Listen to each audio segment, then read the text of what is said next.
Hello everyone, it's Carrie back again to share a brand new stencil set with you.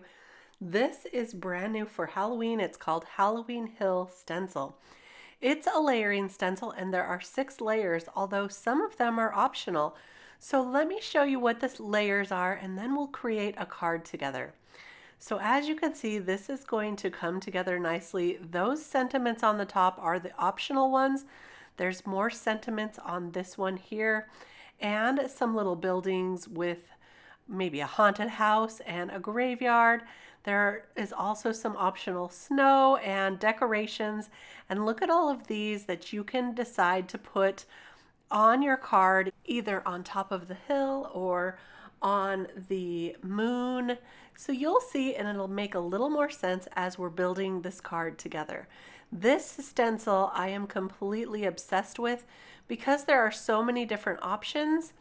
Now I like to create layering stencil scenes in my MISTI to line them up. You can use either a sticky mat or I'm going to use my grip mat today here.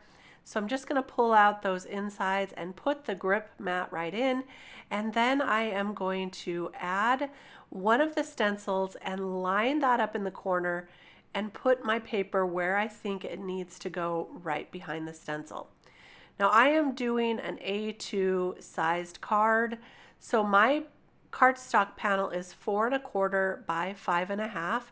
So it's a typical card size. You could make larger cards with this stencil set also. And as I started adding the ink, I realized that I did cut off the little pumpkins at the bottom.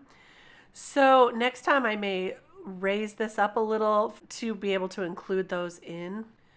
For this one, I started with a couple of shades of blue distress ink. I'm going around with a little darker here with the Uncharted Mariner just to give it some darkness, and I could darken this up even a little more, but I was really happy with the colors and how this turned out, so I'm just going to leave it as is. And let's go ahead and add the second layer of the stencil now. So I'll go ahead and take this off carefully. Now it is stuck really well to my grip mat, so I'm just being very careful in peeling that off. There we go. And now I'll add this piece here. This is going to add that circular little spiral hill. But I realized that for this piece, it's quite thin and delicate, and I wanted to stick it down with a little bit of the Pixie spray. This is a removable adhesive, so I went and sprayed that and let it dry for just a little bit before I added it back on. Now that is stuck down really well, and I can add some purple distress ink to this hill. So I'm starting out with a lighter purple. This is Dusty Concord, I believe. And then I'm going to bring in some Villainous Potion, which is a much darker shade. And I will darken up the bottom of that hill, just giving it some shadows. It's easy to add some extra layers with color, even if you're not changing out your stencil. And I really like the look that this gave this hill. So you can see this is very simple to put together so far. And I was just just slowly adding extra amounts of ink there. Now I'll pull that off. Again, this is stuck down with that Pixie spray, so I was very careful in pulling that off. Making sure to leave my panel in place as much as I could. Now we can add this third layer. Now this third layer is the little hills in the background. So I'm starting out with some light brown tea dye shades. And then I'll bring in some vintage photo. Now this layer also has a couple of the sentiments on it. So these are the options. And so I'm not going to ink on a sentiment just yet until I figure out the placement that I want and which sentiment I want.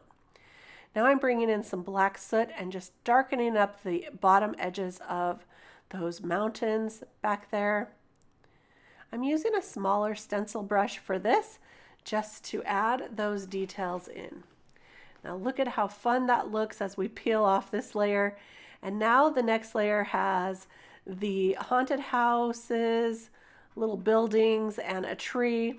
And I'm going to start inking these up with some Villainous Potion just to give it a little purple background. Now this also has some small areas of the stencil. So I do wish I would have used some Pixie spray on this one as well, but I ended up working it out just fine. And now I'm adding some more black soot. And this will give it kind of a purple undertone of that dark black color. So there we go, there's that layer. Now for the next one, we can add this one here. This adds a little bit of the windows for those little houses and the little face on the hill. I'm going to use black soot once again, just to bring in those dark details. And you can see that I want a little more Pixie spray on this one. So I went ahead and took that outside and sprayed it before I finished out this stencil, because we have to also do the moon for this layer. So I cleaned off the face, and now I'm going to start in on the moon. I will bring in some light yellow. This is the mustard seed, and I'm just inking a small light layer of that, and then I'm going to go around the edges of the moon with some tea dye. So I cleaned off those edges, and then I will bring in some of the tea dye.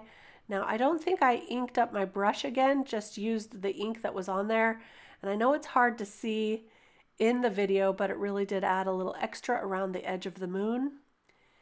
And now to decide on the decoration. So look at all these different options you have to add on top of the hill. There are some bats there even. So there's lots of great choices, and then I'm just checking out the different sentiments and what I want to use. But look at how much fun these are. There's quite a few different sentiments. I ended up deciding on have a hauntingly good day. But there are some other fun ones like trick or treat, what's this? And you're my nightmare, and lots of things. Meant to be is in there. Eureka, what do we have here? So there's lots of sentiments. One thing I just absolutely love about this stencil, because you can change it up and it will be a different result every time. So I just wanted to create multiple cards with this stencil. I'm inking on the sentiment with some black soot. So that's going to be also a nice black sentiment. Have a hauntingly good day. Now I'll add those characters to the top of the hill.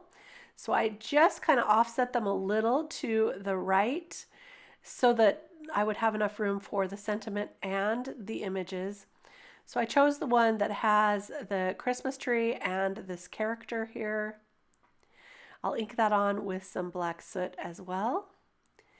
And then I wanted to add some of those bats.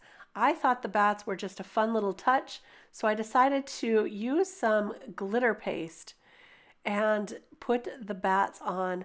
I removed it from my MISTI in order to do this because I found that the stencil stuck better to the grip mat when it was not in the MISTI for this part of it.